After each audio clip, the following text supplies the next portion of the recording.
friends, fellow travelers on this intricate path of life, before we embark on this exploration of power, influence, and the cultivation of inner peace, let us, as we often do, pause.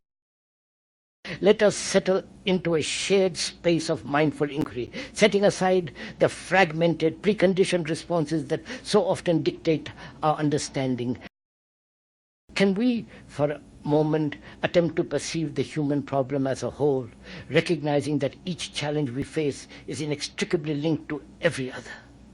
It is tempting, isn't it, to isolate issues, to compartmentalize our lives into neat, manageable boxes. Work here, family there, spirituality tucked neatly away in a corner. But life resists such divisions. We are, each of us, a tapestry woven from countless threads, and when one thread is tugged, the entire fabric shifts. So let's approach this discussion of power dynamics with a holistic perspective. Let us acknowledge that the way we interact with power, whether wielding it or navigating its influence, is deeply connected to our inner state, to our sense of self, and to our understanding of the interconnectedness of all things. Power. The very word can evoke a range of emotions, from ambition and excitement to fear and resentment. It permeates our lives, from the subtle dynamics within our families to the grand stage of global politics. It shapes our opportunities, influences our decisions, and colors our perceptions of the world. But what is power really? Is it merely the ability to control, to dominate, to impose one's will upon others? This certainly is the conventional understanding. It is the power of the corporation, the politician, the general, the authority figure who dictates the rules and wields the force to enforce them. However, there is another kind of power, power that resides not in external control, but in inner strength. This is the power of self-awareness, of compassion, of ethical action, rooted in a deep understanding of our shared humanity. It is the power that allows us to navigate the complexities of life with grace and integrity, even in the face of immense pressure and influence. Our inquiry today centers around navigating these complex power dynamics, specifically as they relate to inner peace and ethical action. How do we maintain our equilibrium, our sense of self, our commitment to compassion, when confronted with situations where power is imbalanced, where others seek to manipulate or control us? How do we wield power ourselves in a way that is aligned with our values, that promotes harmony rather than division, that uplifts rather than oppresses? The first step, I believe, is cultivating a deep understanding of our own condition. From a young age, we are bombarded with messages about power, about who has it, how it is acquired, and how it should be used. We are taught to respect authority, to obey the rules, to compete for status and recognition.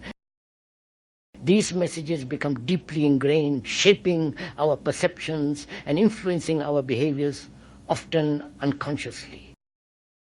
Consider the classroom, where children learn to raise their hands for permission to speak, where grades are awarded based on conformity to established standards, where the teacher holds the ultimate power of evaluation, or the workplace where employees are expected to follow orders, to prioritize the company's interests above their own, where promotions are often based on political maneuvering rather than genuine merit.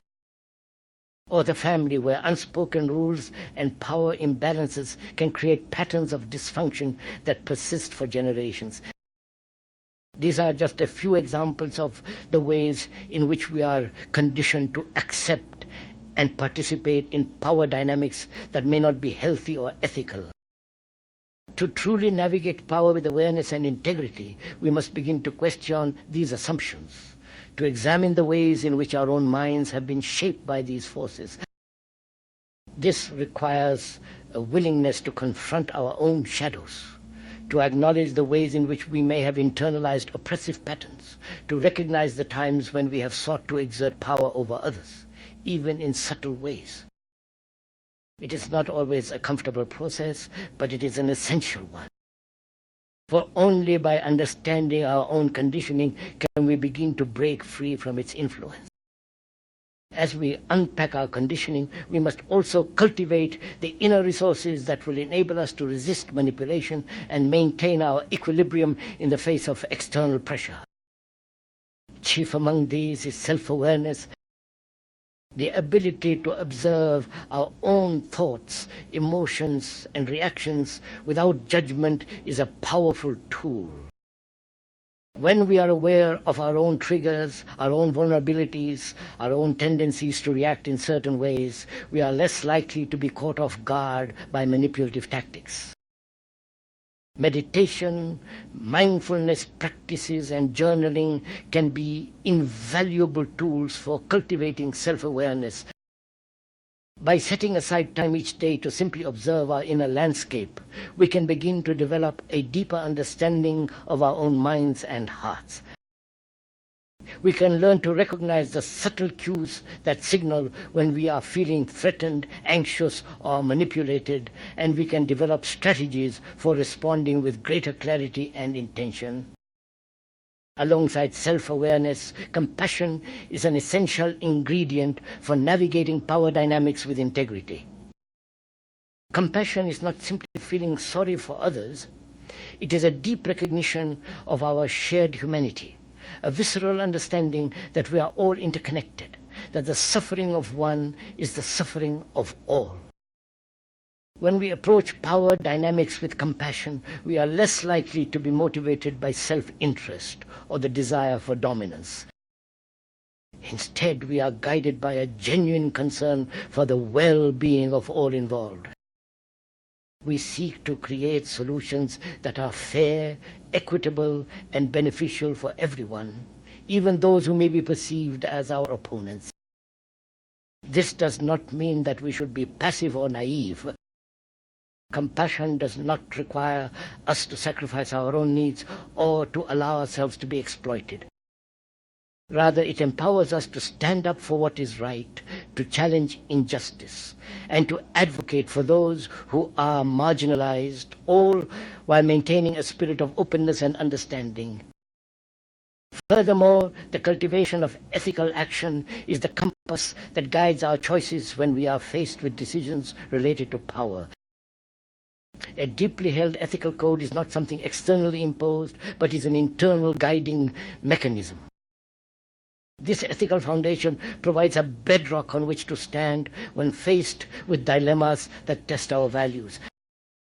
Finally, let us also consider the way in which we wield power ourselves. For it is not enough to simply resist manipulation. We must also strive to use our own influence in a way that is aligned with our values. This requires a constant questioning of our motives, a willingness to listen to feedback from others, and a commitment to continuous learning and growth. Ultimately, navigating power dynamics with inner peace and ethical action is a lifelong journey. There will be times when we stumble, when we make mistakes, when we fall short of our ideals. But it is in these moments that we have the greatest opportunity to learn and grow. By embracing our imperfections, by committing to self-reflection, and by maintaining a spirit of compassion, we can continue to refine our understanding of power and to cultivate a more just and equitable world for all. So let us move forward with courage, with curiosity, and with a deep commitment to the principles that guide us. Let us remember that the true measure of our power lies not in our ability to control others, but in our capacity to cultivate inner peace and to act ethically in the face of influence. For it is in this way that we can truly transform ourselves and the world around us.